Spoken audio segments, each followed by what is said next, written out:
رب العالمين والصلاة والسلام على سيد المرسلين وعلى آله وأصحابه أجمعين. قال الله تبارك وتعالى في الكلام المجيد والفرقان الحميد: أعوذ بالله من الشيطان الرجيم، بسم الله الرحمن الرحيم. قل اللهم مالك الملك تؤتي الملك من تشاء وتنزع الملك ممن تشاء وتعز من تشاء وتذل من تشاء بيدك الخير إنك على كل شيء قدير. وقال تعالى: وعد الله الذين آمنوا وعملوا الصالحات ليستخلفنهم في الأرض كما استخلف الذين من قبلهم وَلَيُمَكِّنَنَّ لَهُمْ دِينَهُمُ الَّذِي ارْتَضَىٰ عَلَيْهِمْ وَلَيُبَدِّلَنَّهُم مِّن بَعْدِ خَوْفِهِمْ أَمْنًا. وقال النبي صلى الله عليه وسلم: الكيس من دان نفسه وعمل لما بعد الموت. صدق الله العظيم وصدق رسوله النبي الكريم ونحن على ذلك لمن الشاهدين والشاكرين والحمد للہ رب العالمین. محترم و مکرم حضرات علماء کرام اور ایمان والے بھائیو، کلام پاک کی جن آیات سے آپ حضرات کے سامنے تلاوت کی، اللہ تبارک و تعالی اس کائنات میں اللہ کا جو نظام چل رہا ہے، چاہے وہ حکومتی لحاظ سے ہو، سیاسی اعتبار سے ہو، یا چاہے تکوینی نظام ہو، آسمانی نظام ہو اللہ پاک کا، اور چاہے اللہ پاک کی طرف سے انسانی جسم اور روح سے لگنے والا تعلق. جو آیت میں نے آپ حضرات کے سامنے پڑھی، اللہ تبارک تعالیٰ فرماتے ہیں: قل اللہم مالک الملک. آپ صلی اللہ علیہ وسلم کو حکم ہو رہا ہے کہ آپ لوگوں سے یہ کہہ دیجئے کہ اللہم مالک الملک، اے اللہ آپ ہی پوری کائنات کے ذرے ذرے کے مالک ہیں، حکومتوں کے اور دنیا کی طاقتوں میں جو طاقتیں ہو سکتی ہے، اس اعتبار سے بھی اللہ پاک فرماتے ہیں کہ اے نبی آپ یہ دعا فرمائیے اور یہ کہہ دیجئے کہ اللہم مالک الملک، کہ اے اللہ آپ ہی ملک کے مالک، ذرے ذرے پر آپ کی حکومت. وما يعزب عن ربك من مثقال ذرة في الأرض ولا في السماء ولا أصغر من ذلك ولا أكبر إلا في كتاب مبين. وما تسقط من ورقة إلا يعلمها ولا حبة في ظلمات الأرض ولا رطب ولا يابس إلا في كتاب مبين. اللہ پاک ارشاد فرماتے ہیں کائنات کے ذرے ذرے پر کوئی چھوٹی اور بڑی چیز، کوئی دانہ زمین کے اندر نہیں ڈالا جاتا، اور کوئی ہلکا سا پتا درخت سے گرتا نہیں ہے الا فی کتاب مبین. اللہ تبارک و تعالیٰ کو ان سب چیزوں کا علم ہے. اور اس آیت میں فرمایا مالک الملک، اللہ تبارک و تعالیٰ اس کائنات کا خالق بھی ہے اور مالک بھی وہی ہے. جو کچھ وہ چاہے گا وہی ہوگا، اور جو وہ نہیں چاہے گا نہیں ہو سکتا.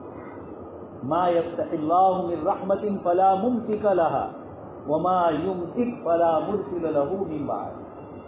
اللہ پاک جس چیز کو کسی بندے کے اوپر کسی بندے پر رحمت کرنا چاہے، کائنات کی کوئی طاقت اس کو روک نہیں سکتی، اور اللہ پاک جس کو روکنا چاہے، کائنات کی کوئی طاقت اس کو روک نہیں سکتی. اللہ تبارک تعالیٰ فرماتے ہیں: لو ان اولکم وآخرکم وَإِنسَكُمْ وَجِنَّكُمْ عَلَىٰ أَتْقَىٰ قَلْبِ رَجُلٍ مَا زَادَ فِي مُلْكِي شَيْئًا۔ سارے انسان اور سارے جنات مل کر سب کے سب متقی اور پرہیزگار ہو جائے، اور اعلیٰ درجے کے پرہیزگار اور متقی ہو جائے، اتقیٰ سب سے زیادہ پرہیزگار، اللہ پاک فرماتے ہیں ما زاد فی ملکی شیئا، میری حکومت میں ذرہ برابر تمہارے تقویٰ سے، تمہاری عبادتوں سے، تمہاری نمازوں سے اور اللہ کو راضی کرنے والے جتنے اعمال ہیں، تمہارے ان تمام اعمال سے اللہ پاک فرماتے ہیں میری حکومت میں کوئی اضافہ، کوئی بڑھوتری نہیں ہو، اس لیے کہ میں پہلے سے کامل۔ وہ خدا کیا ہوا کہ بندوں کی عبادت سے جس کی خدائی بڑھ رہی ہے، اس لیے اللہ پاک فرماتے ہیں تمہارے سارے تقویٰ اور پرہیزگاری سے میری حکومت میں کوئی بڑھوتری نہیں ہو۔ اور اسی روایت میں اللہ پاک آگے فرماتے ہیں اگر تمہارے سارے انسان اور سارے جنات مل کر علی اشقیٰ قلب رجل سب کے سب بدبخت ہو جائے، انتہائی درجے کے گنہگار ہو جائے، اللہ پاک کی نافرمانی کی جتنی شکلیں ہو سکتی ہے وہ سارے اعمال کر لو، ما نقص من ملکی شیئا، میری حکومت میں ذرہ برابر اس سے کمی نہیں، گویا میں بندوں کی عبادتوں سے اور بندوں کے گناہوں سے وراء الورا اور پاک ہوں، اس سے مجھے کوئی فرق نہیں پڑتا۔ یہ کہا جاتا ہے خدا جو بندوں کے کسی اعمال سے اور بندوں کی کسی چیز سے جس کی خدائی میں کوئی کمی نہ آتی۔ دوستو اور بزرگوں، آپ کے سامنے میں نے جو آیت پڑھی، اللہ پاک فرماتے ہیں آپ فرما دیجئے کہ اللہ پاک ساری حکومتوں کے مالک، تؤتی الملک من تشاء، جس کو چاہتا ہے حکومت دیتا ہے۔ یہ ہم مسلمانوں کو سمجھ لینا چاہیے کہ اللہ پاک فرماتے ہیں یہ مالک الملک ہے، اور تؤتی الملک من تشاء، اسی کا اثر یہ ہے کہ جس کو چاہتا ہے حکومت دیتا ہے، وتنزع الملک ممن تشاء، اور جس سے چاہتے ہیں حکومت لے لیتے ہیں۔ یہ اس آیت میں اللہ پاک نے سب سے پہلے فرمایا کہ حکومتوں کا اختیار اس کو ہے، لا تسبوا الدہر، حدیث شریف میں فرمایا زمانے کو گالی مت دو، انا الدہر، زمانے کا مالک میں ہوں۔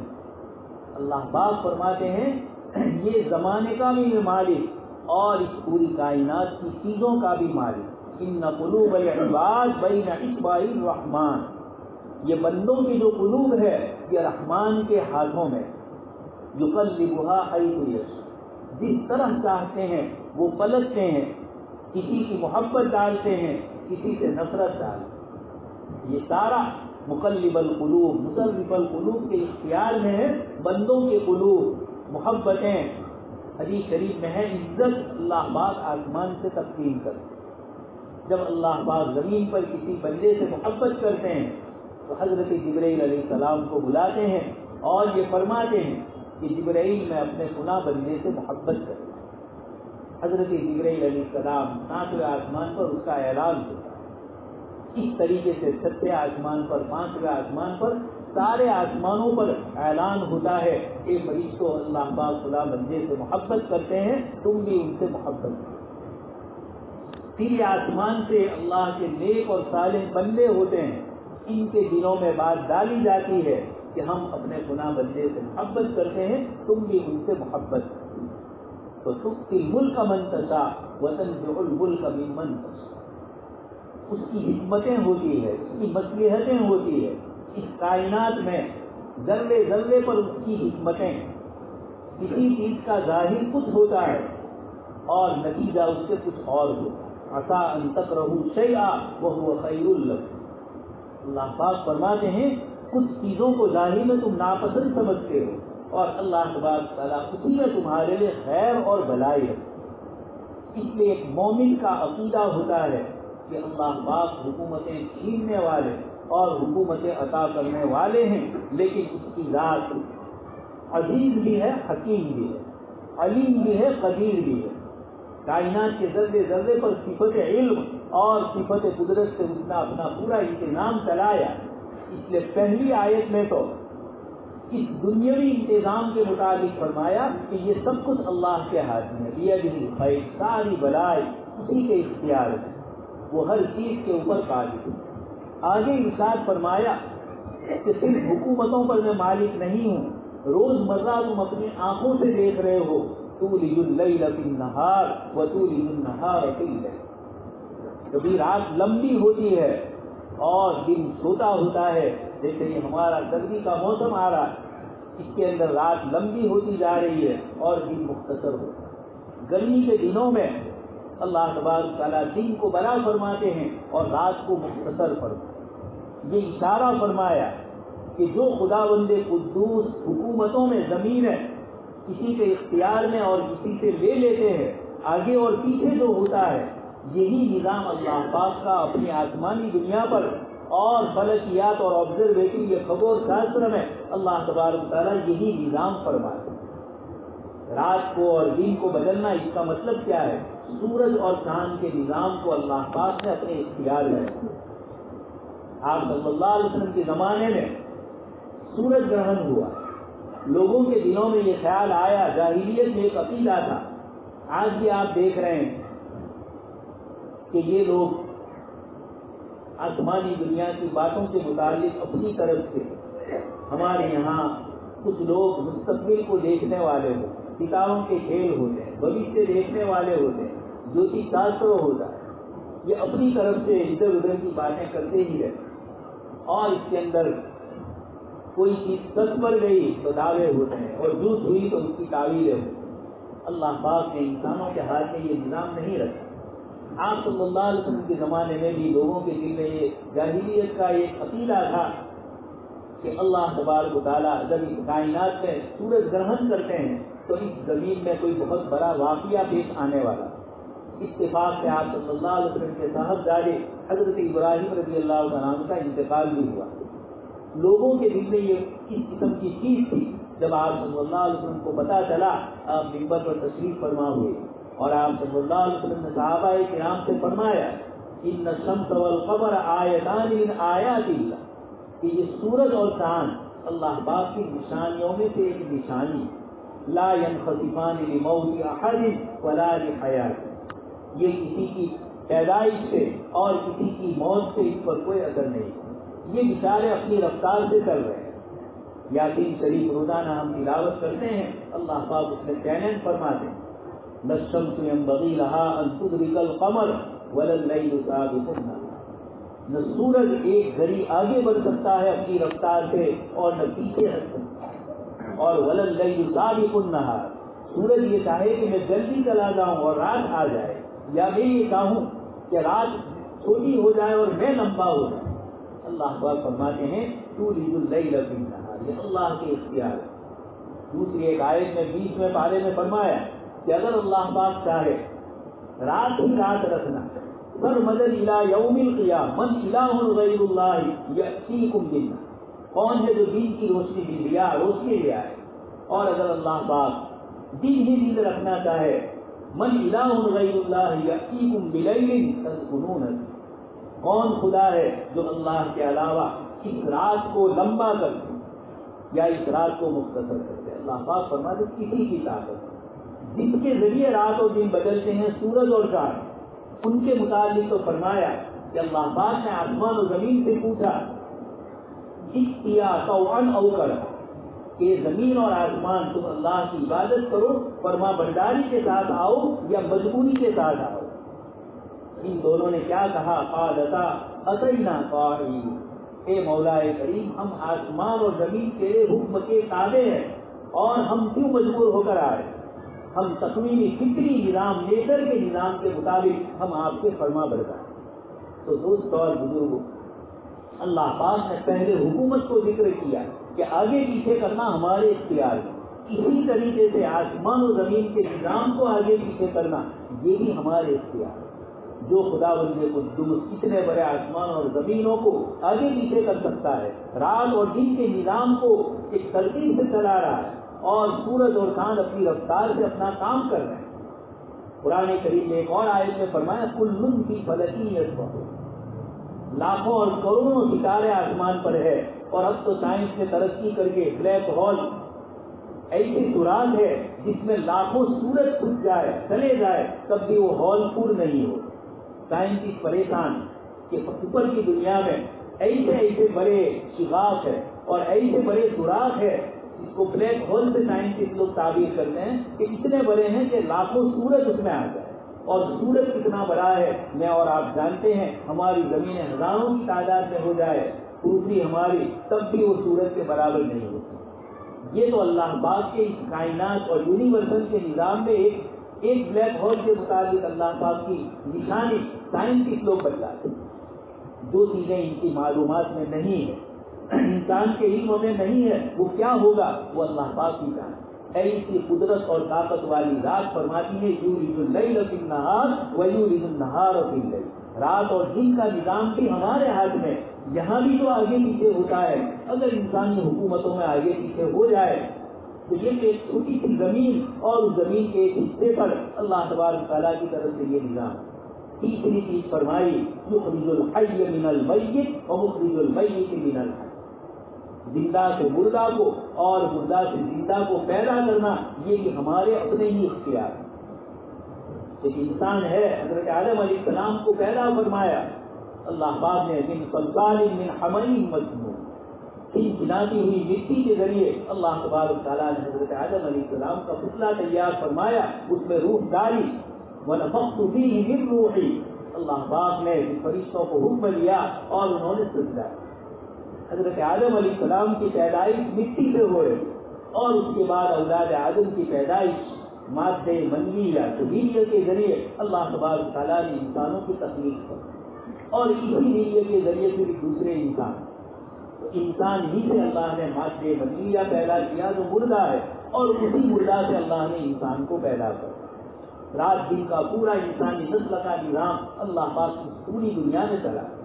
یہ اشارہ فرمایا یہاں بھی کہ اللہ پاک جو چاہتے ہیں یہب لمن یشاء اناثا، 25ویں پارے میں اللہ پاک فرماتے ہیں اولاد کا ہونا یہ انسان کے اپنے اختیار میں نہیں، یہب لمن یشاء یہ اللہ پاک کی بخشش اور عطا ہے، کوئی اپنے اختیار سے نہیں لا سکتا، کوئی اپنے اختیار سے روک نہیں سکتا، یہ اللہ پاک کا نظام ہے۔ اللہ تبارک تعالیٰ نے اس آیت میں فرمایا کہ زندوں سے مردہ کو ہم، ایک گٹلی ہوتی ہے اس سے درخت پیدا ہوتا ہے اور اسی درخت پر پھل لگتا ہے، پھر اسی میں گٹلی ہوتی ہے، پھر یہ گٹلی سے نظام دوسرے درخت کا چلتا ہے۔ یہ اللہ پاک اشارے فرماتے ہیں کہ ہم روح اور جسم کا مسئلہ یہ بھی ہمارے اختیار ہے، کائنات کا آسمانی نظام یہ بھی ہمارے اختیار ہے، اور اس زمین کا جو نظام ہے یہ بھی ہمارے اختیار ہے۔ اس چھوٹی سی آیت میں اللہ تبارک تعالیٰ نے ہمیں اشارہ کر دیا ایک مسلمان اور ایک مومن جس کے پیش نظر دنیا کی زندگی ایک مسافر والی زندگی۔ ہمارے قاری صاحب نے ابھی جو آیتیں پڑھی اللہ تبارک تعالیٰ نے آخرت کا جو تصور دلایا اور یہ فرمایا کہ جو اس دنیاوی زندگی میں اللہ پاک کی مرضیات پر چلے گا وہ کامیاب ہو۔ وَأَمَّا مَنْ خَافَ مَقَامَ رَبِّهِ، جو شخص کل قیامت کے دن اپنے پروردگار کے دربار عالی میں حاضر ہونے سے ڈر گئے۔ یہ کتنا شاندار جملہ ہے۔ آج بھی گناہ کرنے جا رہا ہے، کوئی دیکھ نہیں رہا ہے رات کے اندھیرے میں، لیکن یہ آیت اس کو کہہ رہی ہے کہ اللہ تبارک تعالیٰ کائنات کے ذرے ذرے کو جانتا ہے۔ یہ ڈر گیا، گناہ سے بچ گیا۔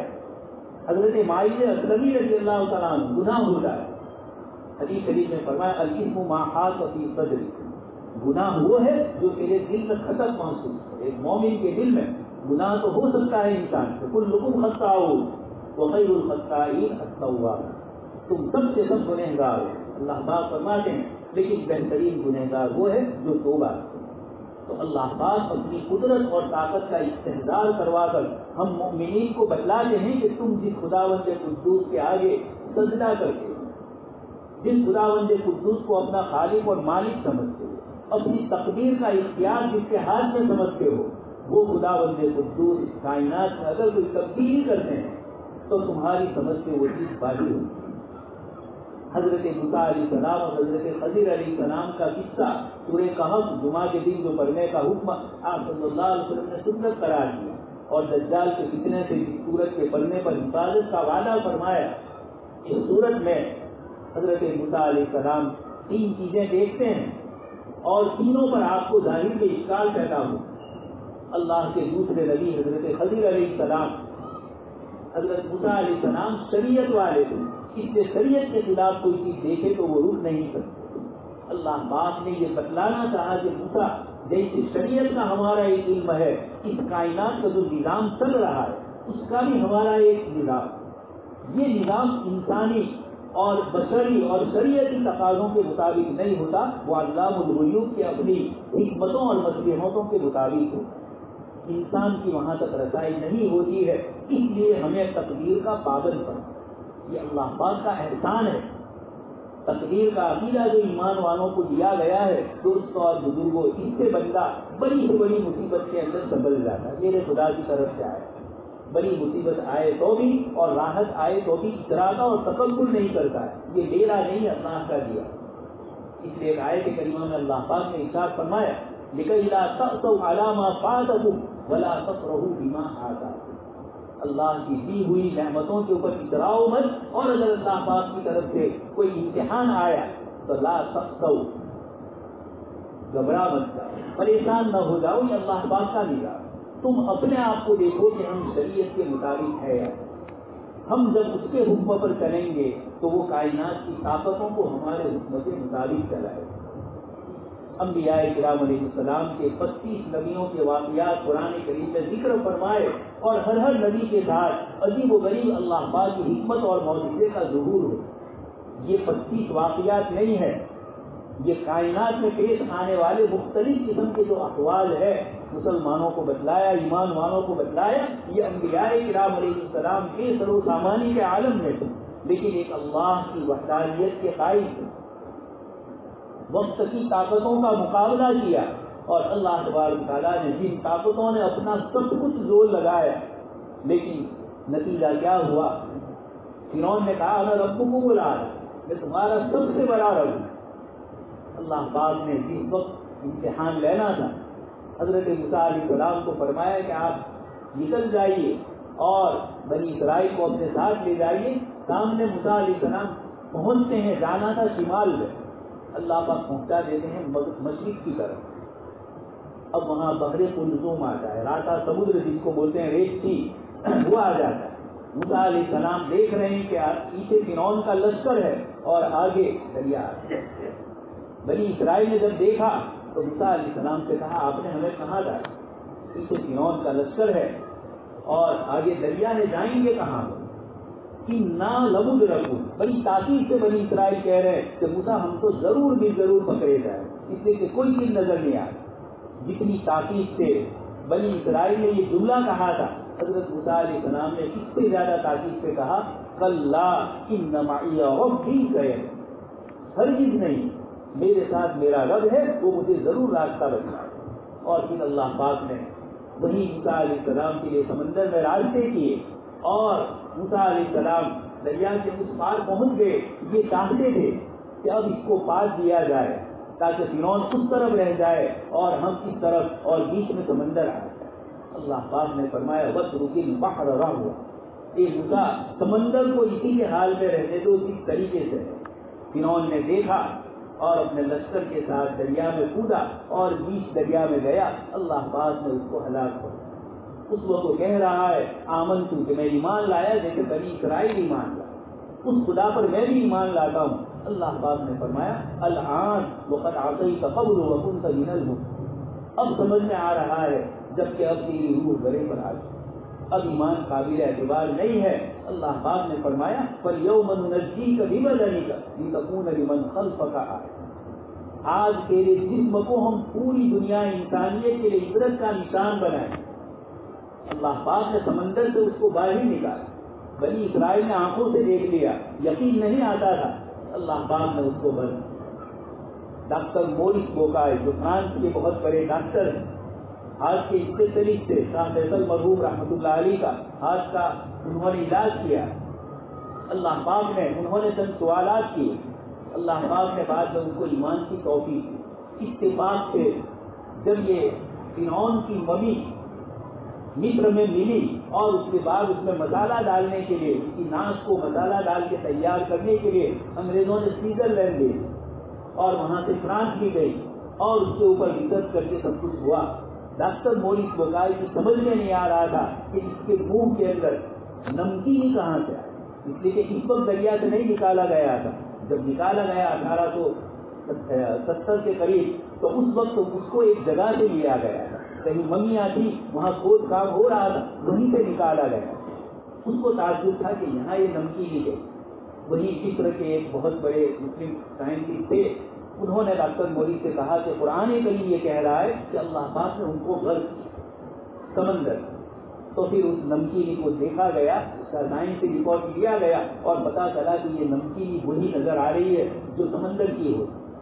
اس کے بعد ڈاکٹر مورس نے کتاب لکھی the Bible and Quran in science, اس میں اس قصے کو ذکر کیا اور یہ کہا کہ جو لوگ قرآن کریم کی سچائی پر یقین کرنا چاہے وہ قاہرہ کیرو کے میوزیم میں جائے اور وہاں جا کر فرعون کی ممی کو دیکھے۔ دوستو 1400 سال ہو گئے قرآن کریم کو نازل ہوئے، لیکن آیت ایسی تر و تازہ معلوم ہوتی ہے، فَالْيَوْمَ نُنَجِّيكَ بِبَدَنِكَ لِتَكُونَ لِمَنْ خَلْفَكَ آیَةً۔ تو اپنے بعد والوں کے لیے نشانی بنے گا کہ جو روئے زمین پر خدائیت کے دعوے کرتے ہیں وہ کتنا بے بس مصر کے میوزیم میں پڑا ہوا، نہ ہل سکتا ہے نہ چل سکتا ہے، تو سارے لوگ اس کو عبرت کا نشان دیکھ کر دیکھ۔ یہ خدا چیلنج اللہ تبارک تعالیٰ اپنی طرف سے فرماتے ہیں۔ اس لیے دوستوں اور بزرگوں، جو مومن خدا بند قدوس کو ایک پوری کائنات کا خدا سمجھتا ہے، وہ کسی انسان کو خدا نہیں سمجھتا، وہ کسی انسانوں کی حکومتوں سے نہیں ڈرتا ہے، وہ اللہ پاک سے ڈرتا۔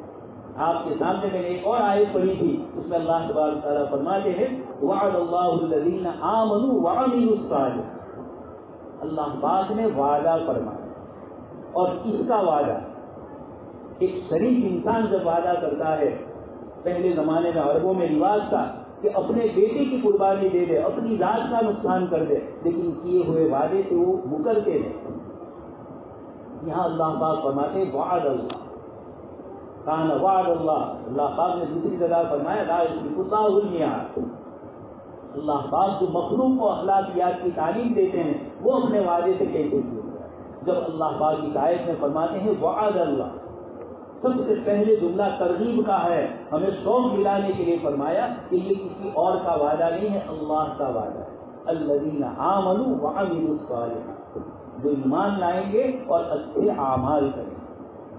دوستو اور بزرگ، دنیا کے انسانوں کے ساتھ رہ کر ہمارے دنوں میں بھی چیزوں کا ایسا رعب چل چکا ہے، ہتھیاروں کا، انسانوں کا، مشینریوں کا اور حکومت پر بیٹھنے والوں کا، کہ ہم یہ سمجھتے ہیں کہ کائنات کا نظام ان کے ہاتھ میں نعوذ باللہ آ گیا۔ اللہ پاک نے نعوذ باللہ چھٹی لے لی ہے اور سارا پاور ان کو دے دی۔ یہ تصورات ایک مومن کے نہیں ہوتے۔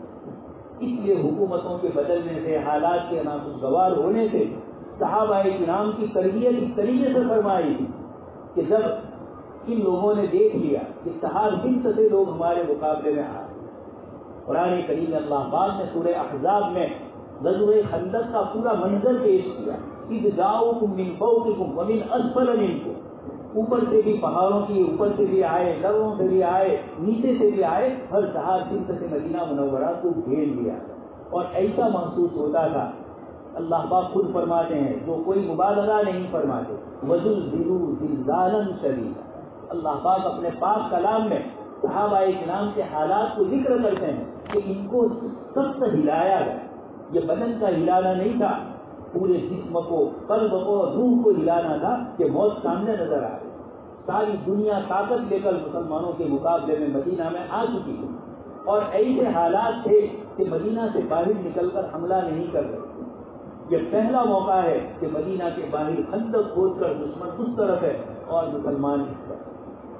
اللہ پاک فرماتے ہیں یہ ساری قوتوں کے ساتھ یہ آئے، لیکن کیا انجام ہوا؟ وَرَدَّ اللَّهُ الَّذِينَ كَفَرُوا بِغَيْظِهِمْ لَمْ يَنَالُوا خَيْرًا وَكَفَى اللَّهُ الْمُؤْمِنِينَ الْقِتَالَ وَكَانَ اللَّهُ قَوِيًّا عَزِيزًا۔ اللہ پاک ایک ایک صفت اپنی ذکر کرتے ہیں جو اللہ کی صفات بندے اللہ پاک کو نہیں پہچان سکتے تھے. اللہ پاک کا شکر اور احسان ہے کہ قرآن کریم کے ذریعے اللہ پاک نے اپنی ساری صفات اور ساری طاقتوں کو بتلا دیا تاکہ بندہ جس وقت سجدہ کرے اس کو محسوس ہو کہ میں اس ذات کو سجدہ کرتا ہوں جو کائنات کے ذرے ذرے پر قائم ہے, جس کا نظام اس طرح ہے جو ہماری سمجھ سے باہر ہے. تو حضرت موسیٰ علیہ السلام چیزوں کو ظاہر سے دیکھ رہے تھے شریعت کے مطابق, اور اللہ تبارک و تعالیٰ نے حضرت خضر علیہ السلام کے ذریعے ایسے واقعات بتلائے جس سے یہ پتہ چلتا ہے کہ کبھی کسی چیز کا ظاہر کچھ ہوتا ہے لیکن اللہ پاک کے مخفی حکمتیں اور اللہ پاک کے جو مقاصد ہوتے ہیں وہ ہم نہیں سمجھ پاتے.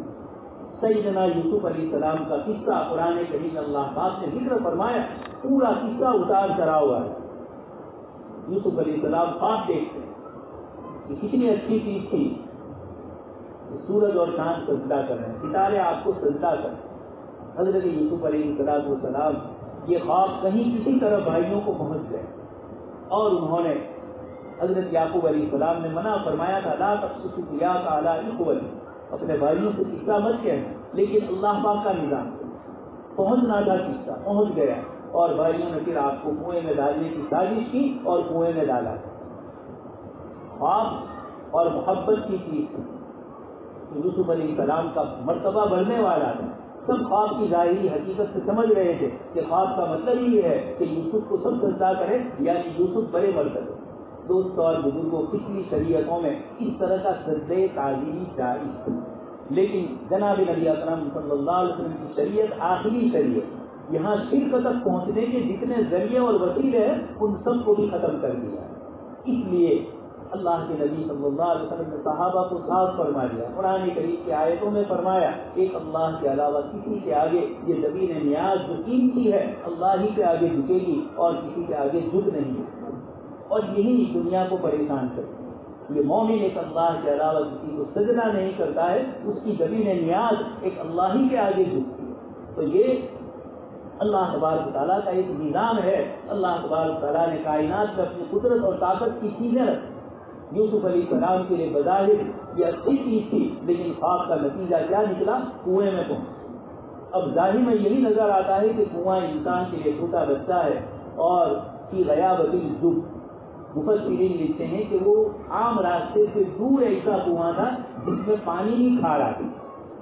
راستہ کرنے والے مسافر بھی زیادہ اس راستے سے نہیں جاتے, اس لیے کہ اس کنویں کے پانی میں مٹھاس تھی. یہ اللہ تبارک تعالیٰ ایک قافلے کو وہاں پہنچاتے ہیں, اور اس قافلے کی معرفت خریدنے کے بعد حضرت یوسف علیہ السلام کو اللہ پاک مصر کے وزیر, وہاں کا سب سے بڑا بادشاہ کے بعد کا جو درجہ تھا اس درجے کا جو وزیر تھا اس کے گھر میں اللہ پاک یوسف علیہ السلام کو پہنچاتے ہیں. اور قرآن کریم اللہ پاک فرماتے ہیں وَكَذَلِكَ مَكَّنَّا لِيُوسُفَ فِي الْأَرْضِ, ہم نے حضرت یوسف کو جو کنویں میں تھے, جن کے مستقبل اور زندگی کا کوئی پتہ نہیں تھا کہ کیسی زندگی گزرے, کنویں ہی میں مر جائیں گے یا کیا ہوگا, لیکن اللہ پاک نے وعدہ فرمایا تھا وَكَذَلِكَ يَجْتَبِيكَ رَبُّكَ وَيُعَلِّمُكَ مِن تَأْوِيلِ الْأَحَادِيثِ, کہ اللہ پاک آپ کو نبی بنائیں. سیدنا موسیٰ علیہ السلام والدہ محترمہ کو پتہ چلا کہ فرعون ایک ایک عورت کو دیکھ رہا ہے جس کے پیٹ میں بچہ ہو, اس کو صاف کر دیا. فرعون کے وزیر اور فرعون کے جاسوس پورے مصر میں پھر رہے ہیں, کسی طرح بچنے کی امید نہیں. اللہ پاک کی طرف سے حکم ہوتا ہے حضرت موسیٰ علیہ السلام کی والدہ کو, دل میں بات ڈالی جاتی ہے کہ آپ ان کو صندوق میں بند کر کے دریا میں ڈال. کون سی ماں ہوگی جس کا دل یہ چاہے, لیکن اللہ پاک نے حضرت موسیٰ کی والدہ کے دل میں بات ڈالی اور انہوں نے موسیٰ علیہ السلام کو کنویں پہ اس پانی میں ڈال دیا. اللہ پاک فرماتے ہیں حضرت موسیٰ علیہ السلام کی والدہ کو کہ ہم موسیٰ کو واپس تمہارے پاس لائیں گے, اور کیسے لائیں گے, وَجَعَلْنَاهُ مِنَ الْمُرْسَلِينَ, ہم ان کو اللہ کا رسول اور نبی بنائیں. ایسی بے چینی اور پریشانی میں حضرت موسیٰ علیہ السلام کی والدہ نے ڈالا. فرعون جو برسوں سے بچوں کو قتل کر رہا لیکن اس بچے کو اپنے گھر میں رکھ رہا ہے, آنکھیں بند ہو چکی, پٹی پڑ گئی. اللہ پاک جب کوئی نظام چلانا چاہتے ہیں تو ساری مخلوق کی طاقتیں قوتیں ادھر ادھر اگر مگر میں سب چکر میں پڑ جاتے ہیں اور وہ کام روکے رہے. دوست اور بزرگوں، مجھے حضرت یوسف علیہ السلام اور موسیٰ علیہ السلام کے ان دونوں قصوں سے آپ کو یہی بتلانا ہے کہ ایک مومن اور ایک مسلمان کا یقین اس خداوند قدوس پر ہوتا ہے جن کا نظام ہی کچھ اور ہوتا ہے، جو ظاہر میں کچھ ہوتا ہے۔ صحابہ کرام کے سامنے جب یہ خندق کا واقعہ پیش آیا اور لوگوں نے کہا کہ اس طریقے سے لوگ تمہارے اوپر نیچے سے آ رہے ہیں اور بچنے کی کوئی امید نہیں، تم مت جاؤ، یا یثرب لا مقام لکم فارجعوا، اے مدینہ والو، مسلمانوں کو منافقین کہنے مت جاؤ اس طرح، یہ اس طرح کہا جا رہا ہے۔ لیکن جب دشمن کا لشکر آیا صحابہ نے کیا فرمایا؟ ھذا ما وعدنا اللہ ورسولہ وصدق اللہ ورسولہ، یہ تو وہ چیز ہے دشمن نہ آتے تو ہمیں شک ہوتا، اس لیے کہ اللہ اور رسول نے کہا ہے کہ یہ تمہارے مقابلے کے لیے آئیں گے اور ہر دہار دن بچا۔ تو صحابہ کو ان کے آنے کے اوپر غزوہ احد میں دشمن نے تھوڑا کچھ نقصان پہنچایا، پھر واپس چلے گئے، پھر دل میں خیال آیا ابو سفیان کے کہ ہم نے اتنا اچھا موقع تھا اور زیادہ نقصان کر سکتے، واپس آنے کی سوچی۔ ادھر مسلمانوں کے پاس آ کر کچھ لوگوں نے کہا کہ اس طریقے سے یہ لوگ آ رہے ہیں، الذین قال لهم الناس ان الناس قد جمعوا فاخشوهم، ان سے ڈر جاؤ۔ صحابہ کرام نے کیا فرمایا؟ الذین استجابوا للہ والرسول من بعد ما اصابهم القرح، اللہ پاک فرماتے ہیں ساری تکلیفوں کے باوجود ان حضرات نے یہ معاملہ کیا۔ تو دوست اور بزرگ، یہ حکومتوں کی تبدیلیاں، اس سے کوئی فرق نہیں، ہمیں اپنے اللہ کو راضی کرنے کی فکر کرنی۔ سب سے بڑا مسئلہ اس کی رضامندی ہوگی۔ تو یوسف علیہ السلام کو کنویں سے مصر لے گئے اور مصر میں سے پھر اللہ تبارک تعالیٰ نے خزانوں کا مالک بنایا اور اللہ پاک نے آپ کے ذریعے پورے مصر میں لوگوں کے لیے چین و سکون کا ذریعہ بنایا۔ تو مومن تو دنیا کے لیے چین و سکون کا ذریعہ ہوتا ہے۔ اللہ پاک سے دعا ہے اللہ پاک ہم سب کو کئی سنی باتوں پر عمل کرنے کی توفیق نصیب فرمائے اور حالات سے نہ گھبراتے ہوئے لا تیأسوا من روح اللہ، اللہ تبارک و تعالیٰ کی رحمت سے مومن مایوس نہیں ہے۔ یہ سب حالات علامہ اقبال فرماتے ہیں یہ تجھے تیرے حالات کو درست کرنے کے لیے، تیرے ایمان کو پختہ کرنے کے لیے حالات ہیں۔ سہیل فرض عادات مت گھبرا، یہ اللہ پاک کی طرف سے حالات۔ اس لیے اللہ تبارک و تعالیٰ صحیح سنی باتوں پر ہم سب کو عمل کرنے کی توفیق نصیب فرمائے۔ اور ماشاء اللہ آپ کی مسجد سے لاؤڈ اسپیکر کا جو جہاں انتظام آپ تک ہے، اب آپ کے گھروں تک پہنچانے کے لیے ہمارے منتظم حضرات یہ سب کوشش کر رہے ہیں، یہ اچھی چیز ہے۔ اس لیے کہ آج کے اس ماحول میں جب سے باہر کی سب چیزیں کانوں میں آ رہی ہے، ہمارے بچوں سے لے کر عورتوں تک سب موبائل کی دنیا میں ہے، گناہوں کے ساری جتنے شکلیں ہو سکتی تھی وہ ساری موبائل میں جمع ہو چکی ہے۔ ایسے ماحول میں ایمان کو بچانا ہے، ہماری نئی نسل کے دین کو بچانا ہے، یہی سب سے بڑا مسئلہ صحابہ کے سامنے دکھا، ہجرتیں کیوں کروائی گئی۔ تو دوست اور بزرگوں، یہ ایک بہت اچھا کام ہو رہا ہے اور کیونکہ سب مل کر کریں گے تو سستے دام سے یہ مسئلہ حل ہونے والا ہے۔ 2500 روپے میں 50 ممبر اگر ہے تو پھر 2500 روپے میں ان کی طرف سے کمپنی والے کی طرف سے یہ پیشکش کی گئی ہے، اس کے لیے کوششیں ہو رہی ہے۔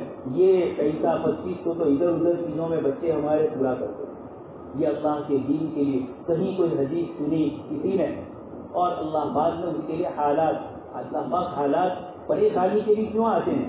حدیث شریف میں ہے کہ مومن کو اس لیے پریشانی کے حالات آتے ہیں کہ جنت میں اس کا جو مرتبہ ہے وہ بہت بڑا ہے اللہ پاک سے، اور ہمارے اعمال وہاں تک پہنچتے نہیں۔ تو اللہ پاک کی طرف سے دنیا سے تھوڑا کچھ اس کو دو بلا کر اللہ تبارک تعالیٰ وہاں بلانا چاہتے ہیں جنت میں۔ تو یہ کب ہوتا ہے؟ ایسی باتیں سنیں گے تو دل پر اثر کرے گا۔ قرآن اور حدیث کی باتیں براہ راست دل سے ٹچ کرتی ہے۔